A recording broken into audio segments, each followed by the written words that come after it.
aka Patters. We're 5 movies deep in the Insidious storyline, the Insidious franchise, the Insidious sequel. Welcome to day 29 of the 31 Days of Dread. We're going to get into this franchise and this movie. Let's go. What is up, Michael? Ghost. Insidious The Red Door 2023. Okay, guys, we have to talk about movies that come out this year because horror drives cinema. Horror drives all of the movie experiments, all the big ideas, all the little directors, all of the houses, the production companies coming up. It's all through horror. No one's really, there's A24 that does drama, but they're highly reliant on genre and horror. People, I'm Peter A. DeLuca here, aka Pad69, known throughout some social media networks. I am your host. This is the Film Buff Podcast, and welcome to year 7 of the 31 Days of Dread. This is where we do one horror movie a day for the entire month of October. That's my grimmest voice. Guys, I had no idea I was watching a movie 5. This is where some of my excitement comes from.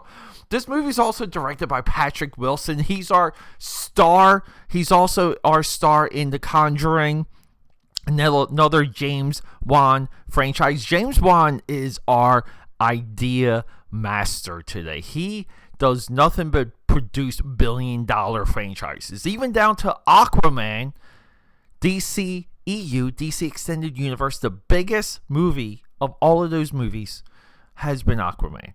He did Fast and Furious 7. The beginning alone of Fast and Furious 7. Fast and Furious 7, I can maybe say, is my second favorite Fast and Furious movie because I do love number 3. It's maybe 3, 7, 4, 1. X. Guys, I still owe you guys an X review. I'm all over the place, but this is the Film Buff Podcast. This is how we go about it. Patrick Wilson, actor turned director. He's on par now with Jonathan Frakes Riker from Star Trek Next Generation. Acted in about 8 series of that show. Put into a movie. He got his directing chance, but First Contact blew people away. Never really returned to it. I think he made a great sci-fi movie, though. Kids one called Clock Stoppers. And I'm pretty sure he also did the Thunderbirds movie. I would have to double check.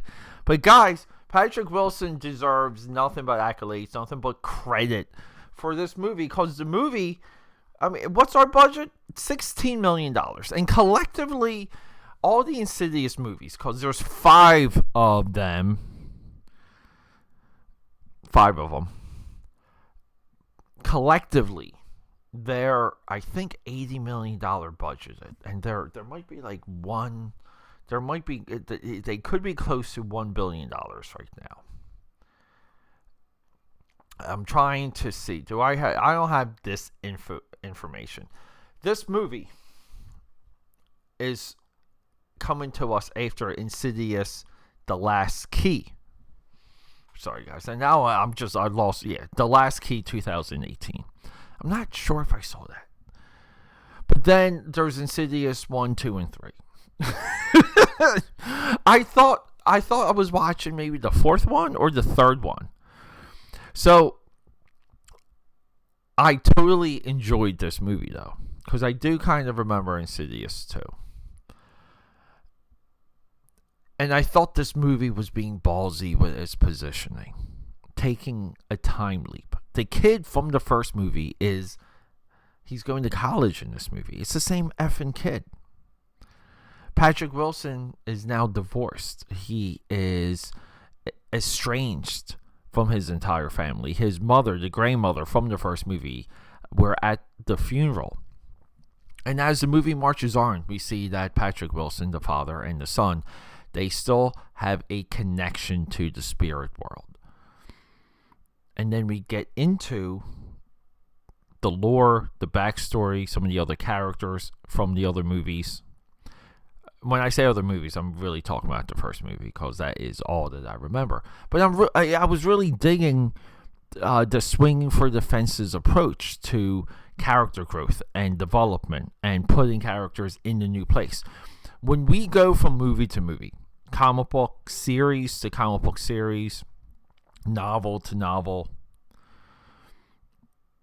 one of the best things you can do sometimes is you do a time jump and you make some things changed, and then you kind of have a little bit of your interest in there, your plot device to explain how we got here.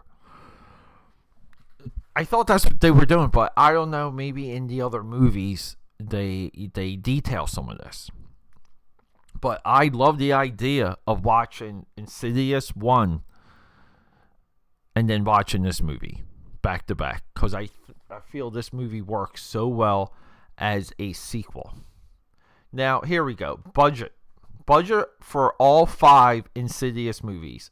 I was way off, guys. $42.5 million. Box office for all 5 movies, $730 million.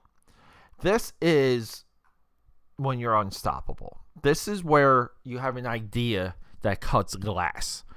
Insidious is fantastic. The demon world is fantastic. The Further, which is really the lore of the movie. And it's consistent, and it does work. There's no inconsistencies even between watching this movie and the first one, based on what we understand about The Further. This movie, its hook is the demon possesses the person, not the house. And then to combat that, you get someone who's an old lady that can do astral projections just like Doctor Strange. That's our movie, people. These are our powers. Patrick Wilson and his son have now become practitioners of this.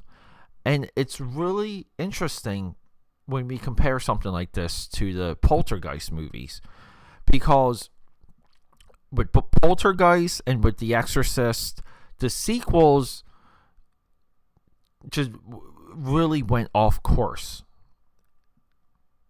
They tried to be different movies, but the sequels for Poltergeist and Exorcist are good because it does explain the lore. The packaging, the setting, what the overall story direction is not good. We talk about this a lot. Movies and sequels at one point had trouble. Insidious still gives us a lot of what we want, a lot of the same looks, a lot of the same feels, a lot of the same visuals, but it stacks our new characters, new situations, new dangers, and a slow movement of the needle when it comes to the capabilities of some of these characters and what exactly the demons are doing. The demons in all of these movies is fantastic. The demon world is creepy as hell.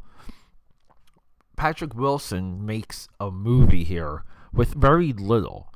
The way how we hold the shots, the way how we move the camera, we are in darkness. The son in this movie is an artist, and he's almost like possessed throughout this movie. We saw this in a similar movie, that Ethan Embry movie, where he's a painter that's possessed. Forget the hard candy, sweet candy, blood candy, something like that. I forget the name of that movie real quick. And I do feel like this complements that movie very well.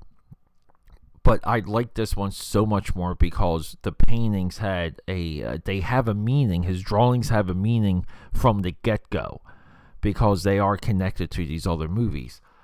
The incident that he kind of we'll call it the focus painting, the incident that he constantly stares at and recreates, I believe could be from Insidious 3. I'm not really 100%.